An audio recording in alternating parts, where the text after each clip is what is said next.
What if I told you that the absolute greatest leap in the history of science wasn't made in some billion-dollar laboratory? Right. It wasn't a huge team effort at all. Exactly. Yeah. It was actually made by an unemployed 22-year-old, basically hiding from a pandemic out in an apple orchard.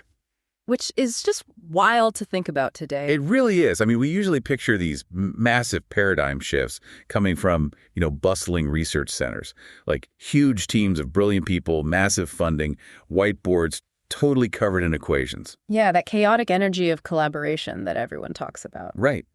But when you look at the actual foundations of modern physics and math, that whole bustling image just completely shatters. It really does. It shatters into this single, solitary mind working in total silence. I mean, we are looking at a scenario that contradicts almost everything modern society tells us about how innovation actually happens. For sure. And today's source material provides this incredibly fascinating script. It details the life, the discoveries, and frankly, the severe psychological quirks of Isaac Newton. Yeah, quirks is putting it mildly. True. And the mission of this deep dive into the source material is to extract exactly how that solitary mind operated. We want to understand the mechanisms behind its breakthroughs and figure out what you can actually apply to your own, modern hyperconnected life. Right. But we're also going to look at the heavy, often brutal personal cost of his genius, because it wasn't all just apples and rainbows. Oh, absolutely not. To really grasp this, we have to start by setting the scene. So it's the summer of 1665. The bubonic plague has returned to England, and it's creeping outward from London. And Cambridge University does what basically any institution does during a massive outbreak. They close their doors and they send all their students home. Which forces a young Isaac Newton back to his mother's farm in Woolsthorpe. Yeah, in Lincolnshire. Yeah. And out there, he had absolutely nothing that we would consider, necessary for groundbreaking research today. Right, no laboratory. No colleagues to bounce ideas off of, no research grants, definitely no professors looking over his shoulder. He just had a few books, some blank paper, and this immense stretching expanse of entirely unstructured time. And over the following 18 months, working entirely in isolation, this young man literally invents calculus. Which is just bonkers. It is. And he doesn't stop there. He develops the theory of universal gravitation. He conducts all these foundational experiments on the true nature of light and color. Right. And he lays the mathematical groundwork for the 3 laws of motion, all of that. And by the time the university reopens, he is only 23 years old. It's unbelievable. Newton later referred to this isolation as the greatest and most productive period of his entire life. Which makes sense. Yeah. But when we look at his status before the plague hit, the real necessity of that isolation becomes pretty clear. Oh, because he wasn't really a standout student, right? Exactly. When he was sent home, he was not some famous prodigy. He had graduated from Cambridge without any particular distinction at all. Wow. To the outside world, he was essentially an average, totally unremarkable undergraduate. That just feels entirely paradoxical to me. I mean, Isaac Newton, the average student. Right. But that lack of distinction, that was actually his greatest asset. Oh, because he had no reputation to protect. Exactly. No reputation, no academic curriculum he was forced to follow. He wasn't studying for some upcoming exam. So that uncomfortable freedom, it basically acted as a catalyst. Yeah, he just followed his raw curiosity wherever it led him, which, as we all know, famously brought him to an apple orchard. Right, the famous apple story. And our source material touches on this specifically because we all know the cartoon version, right? The apple bonks him on the head, a little light bulb goes off, and boom, he discovers gravity. Yeah, but the historical reality, which Newton himself actually confirmed in his old age, is vastly more profound than the cartoon. Okay, so what actually happened? Well, he was in the orchard, just watching an apple fall to the dirt, but he wasn't wondering why it fell. I mean, gravity as a basic concept, just the idea of things falling down, that was already understood. Right, people knew things fell when you dropped them. Exactly. His mind instead leaped to the question of scale. He started wondering if the invisible force pulling that apple extended, upward past the branches. Like how far up does it go? Yeah. Did it extend to the tops of the tallest mountains? Did it reach all the way across the vacuum of space to actually pull on the moon? That's just, he takes this incredibly mundane, everyday occurrence, a piece of fruit dropping, and he conceptually stretches it to govern the mechanics of the entire cosmos. It really shows what a human mind can do when left entirely alone with a really difficult problem. Yeah. far removed from the back-to-back meetings and all those rigid deliverables that define our modern lives. But having a massive universe-bending idea in an orchard is one thing. Right. Proving it mathematically is a completely different universe of difficulty. And when he tried to prove his theory of universal gravitation, he ran into a wall that, frankly, would have stopped literally anyone else in history. Yeah, because the mathematical tools required to prove his theory, they simply did not exist. They just weren't invented yet. No. The mathematics taught at the time relied heavily on Euclidean geometry. And, geometry is perfect for static, unchanging situations. Like finding the area of a circle. Right, or measuring a static angle of a triangle. But Newton was dealing with a dynamic universe. He's trying to understand a cannonball tracing a parabola in mid-flight or a planet continuously curving around a star. Let me see if I can put an analogy to this. Euclidean geometry is essentially like a still photograph. Oh, I like that. Yeah, it freezes a moment in time and lets you measure the distances perfectly. Yeah. But a planet orbiting a star, that isn't a photograph. It's a continuously playing video. Exactly. The speed is changing, the trajectory is curving, the acceleration is in constant flux. Right, and you can't use a photograph to measure a fluid, continuous motion. And that is the exact mathematical friction he faced. Euclidean geometry breaks down completely when you try to calculate the precise rate at which something is accelerating in real time. The framework was just fundamentally inadequate. Yeah. Most people facing that kind of gap, between their hypothesis and their tools, they would just conclude the problem is unsolvable until physics eventually catches up. Right. We often talk about that phrase, if you want to build a house, you have to invent the hammer first. Sure. But Newton's situation was even more extreme than that. He didn't just have to invent the hammer. He had to invent a completely new method of metallurgy to forge the steel to even build the hammer. That's a great way to put it. He looked at the limitations of mathematics and he just built an entirely new bridge. He created what he called the method of fluxions. Which we all know today is the conceptual birth of calculus. Yes. He solved that still photograph problem by imagining time sliced into these infinitesimally small, almost microscopic pieces. So by breaking continuous motion down into these infinitely tiny fractions of a second, he could finally measure change as it was actually happening. Exactly. And the crazy thing is, he didn't develop calculus as some theoretical exercise to, impress academic journals. He built it as a purely functional tool because he desperately needed it to solve his physics problem. Just a means to an end. And his sheer mechanical audacity, it didn't stop with abstract math either. Oh, no, not at all. He applied that exact same build-the-tool mentality to physical hardware. Because while he was out there in the farmhouse, he was also studying optics, right? Like the behavior of light and color. Yeah. And he realized that the telescopes of the 1600s, those refracting telescopes that relied on glass lenses, they were inherently flawed. Oh, so? Well, they suffered from this phenomenon called chromatic aberration because, glass lenses function similarly to prisms. Right. They split light. Exactly. When light passes through the glass, different wavelengths, different colors, they bend at slightly different angles. So they don't focus at the same point. Right. This meant the lenses couldn't focus all the colors of light at the exact same spot.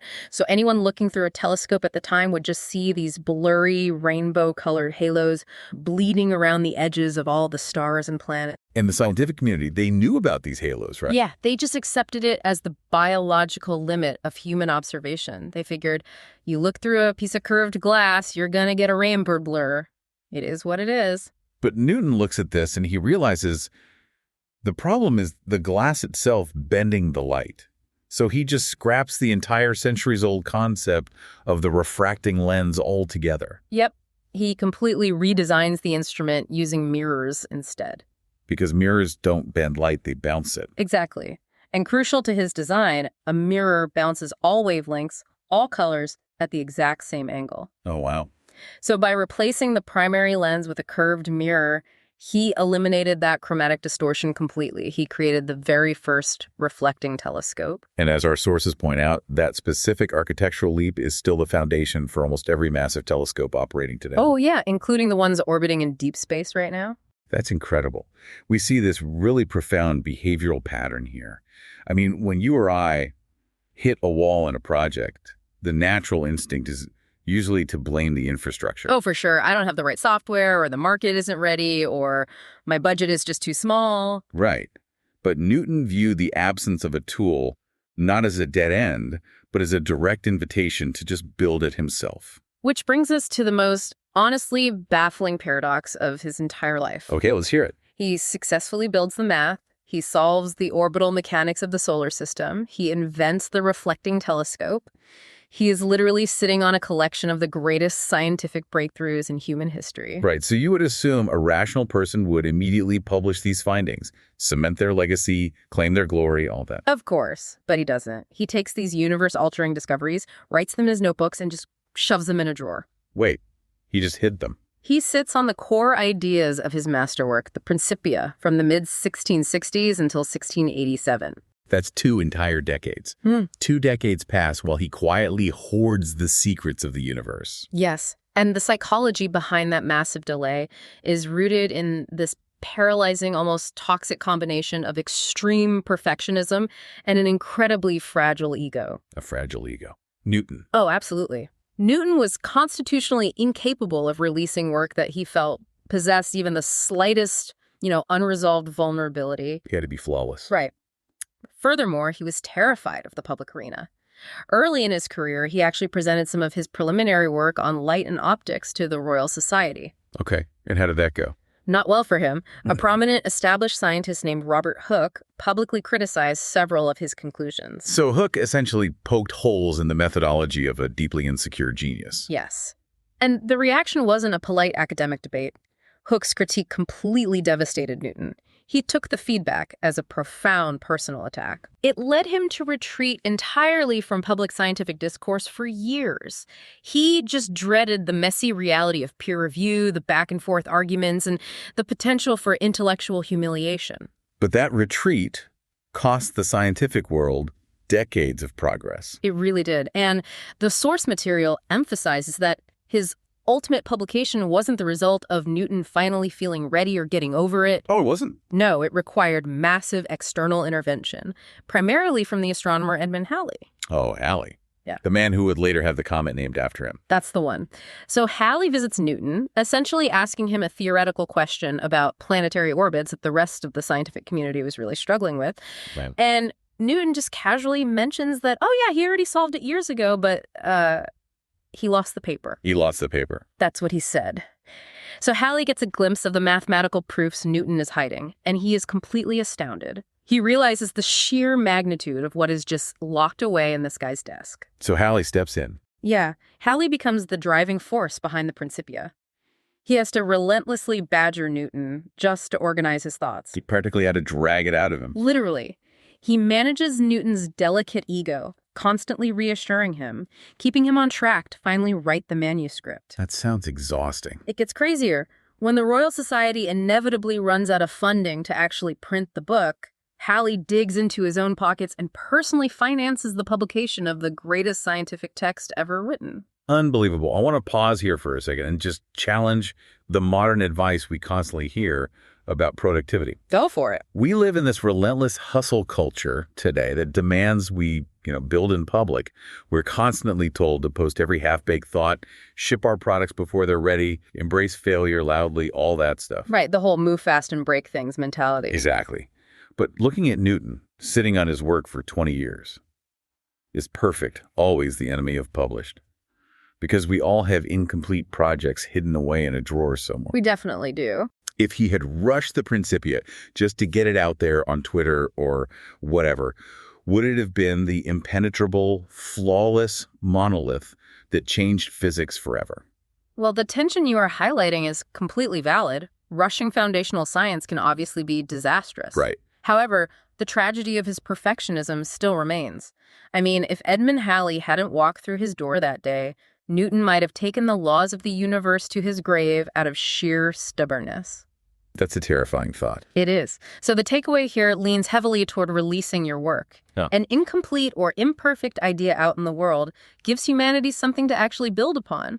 A flawless masterpiece locked in a desk drawer benefits literally no one. That is such a good point. And there's a secondary, incredibly actionable takeaway here for anyone listening. Which is? Well, if you don't possess the world-shattering genius of Isaac Newton, you can still alter history by choosing to be Edmund Halley. Oh, I love that. Look at the people in your own network Who is sitting on something brilliant right now because they are paralyzed by the fear of criticism?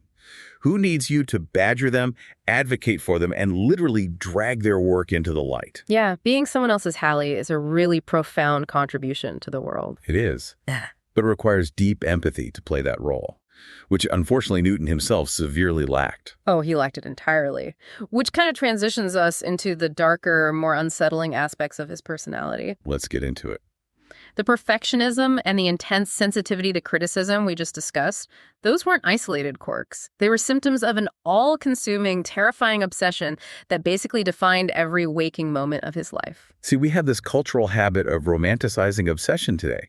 We love the mythology of the tech founder sleeping under their desk or the tortured artist isolating themselves in a studio for months on end. Right, we applaud that singular focus as if it's a superpower. Exactly. But the source material forces us to look at the brutal reality of the invoice that obsession inevitably prints. Newton paid a devastating personal price for his genius.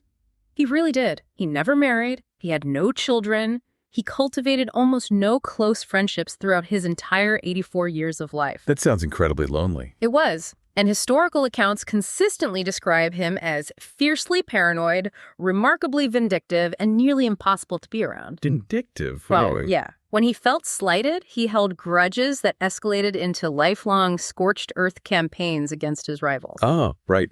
The priority dispute over calculus with Gottfried Wilhelm Leibniz is the perfect example of this. Yes. Leibniz independently developed his own system of calculus over on the continent, and Newton became entirely consumed with destroying Leibniz's reputation just to prove he invented it first. And this wasn't just like a polite disagreement in letters, was it? No, it was a vicious, multi-decade war that Newton fully orchestrated using all his influence. And the collateral damage of that single feud was staggering.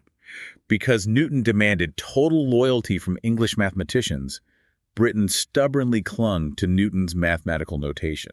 Right, which was actually much clunkier and harder to use than Leibniz's elegant symbols. Exactly. So this petty loyalty effectively severed British mathematics from the rest of Europe. It held British science back for nearly a century, while the continent surged ahead using Leibniz's methods. It's crazy, and we can't forget Robert Hooke either, the man who criticized his early optics work. Oh, the guy who made him hide for years? That's the one! Newton's capacity for petty vengeance was totally boundless. When Hooke died, Newton eventually ascended to the presidency of the Royal Society. Okay, and what did he do? Well, shortly after taking over, the only known portrait of Robert Hooke conveniently disappeared from the Society's walls. You're kidding? Nope. To this very day, humanity does not know what Robert Hooke actually looked like, largely because Newton's hatred was so thorough, he allegedly just erased the man's face from history. That is intensely dark. The very mental architecture that allowed him to visualize the invisible forces of the cosmos rendered him entirely blind to human grace. It did. And he described his own cognitive process with a really chilling clarity. He stated, "I keep the subject constantly before me and wait until the first dawnings open slowly, by little and little, into a full and clear light." I keep the subject constantly before me. That is a terrifying sentence when you really analyze it. It really is. That is not a time management technique or some quirky research strategy. That is a hostile takeover of the human mind. Yeah. And he didn't just apply this to physics. When he pointed that terrifying intellectual laser at other subjects, the intensity never wavered. Far from it. He spent decades locked in a shed, obsessively inhaling toxic vapors while experimenting with alchemy, trying to uncover the philosopher's stone. Wait, really? Alchemy? Oh, yeah. And theology, too. He wrote millions of words attempting to decode hidden mathematical prophecies in the Bible. He actually wrote far more on that than he ever published on science. That's wild. And it gets better. Later in his life, he was appointed Master of the Royal Mint. Which sounds like a cushy job. Right. Most people would treat it as a comfortable administrative retirement gig. But not Newton. He applied his obsessive paranoia to the currency system. He practically became an undercover detective, didn't he? Yes. He personally stalked the taverns of London, aggressively building networks of informants to hunt down counterfeiters who were clipping the edges of silver coins. He was running a sting operation. Basically. He pursued them with absolute ferocity and successfully sent several men to the gallows. Wow. So whether it was the orbit of Jupiter or just some guy forging shillings in a basement, Newton attacked it with 100% of his terrifying capacity. Exactly. And the insight to draw from his life isn't just some simplistic warning to be less obsessed. Right. Because the harsh truth is that humanity required the Principia. We needed the calculus. We needed the terrifying force of his obsession to break through the ignorance of the 17th century. So what's the lesson then? The lesson is about cognitive awareness. You have to pay the cost knowingly. Yeah. If you are deciding to pour every ounce of your soul into a startup or a novel or a piece of research, you cannot trick yourself into believing your personal life will just remain untouched. Exactly. The cost of greatness is steep, and it is usually paid in the currency of isolation. You have to make the trade-off deliberately, with your eyes wide open to what you're sacrificing. Exactly. Yet, despite a lifetime characterized by supreme arrogance, petty vengeance, and this towering intellectual dominance, the end of his life provides a really jarring narrative twist. It really does. We encounter this moment of profound, startling humility. Yeah. It's one of those remarkable quotes in scientific history, honestly. This is a man whose ego was so vast he ruined the careers of anyone who questioned him. But as an old man, looking back on a life where he had literally decoded the heavens, he wrote this. Go ahead, read it. He said, "I do not know what I may appear to the world, but to myself I seem to have been only like a boy playing on the seashore and diverting myself in now and then finding a smoother pebble or a prettier shell than ordinary, whilst the great ocean of truth lay all undiscovered before me." A boy playing on the seashore, finding a slightly smoother pebble. He is literally reducing the invention of calculus and the discovery of gravity to picking up shiny rocks. It's hard to even process that level of perspective. And the crucial context here is that historians widely agree this was not false modesty. This wasn't some celebrity fishing for compliments on a talk show. Right. To understand the weight of that quote, we have to look at the mechanics of expanding knowledge. What do you mean? Well, before Newton, humanity was basically studying the dirt directly at our feet. We had static geometry. We understood what we could touch. Newton invented the climbing gear. He built the calculus that allowed us to scale the absolute highest mountain peak imaginable. And we assumed that once we reached that summit, we would finally see the edges of the universe. We would understand everything. But the reality of reaching the summit is that it only reveals the terrifying scale of what you haven't climbed yet. Exactly. From the top of Newton's mountain, humanity suddenly saw thousands of other mountain ranges stretching into the clouds. Quantum mechanics, relativity, astrophysics. He realized the fundamental paradox of learning. The larger the island of knowledge grows, the longer the shoreline of ignorance becomes. That's a great way to put it. Every answer doesn't just close a door, it violently kicks open 10 new ones. The ocean of truth doesn't shrink as you approach it, it expands. And that realization could easily induce despair in a lot of people. But for a genuinely curious mind, recognizing that the ocean is infinite is the ultimate source of wonder. It really is. It guarantees that the pursuit of understanding will never, ever be finished. So we are left with a profoundly complicated portrait. Isaac Newton was a man whose unparalleled brilliance was uncomfortably entangled with his cruelty and his paranoia. He was an incredibly difficult human being. He was.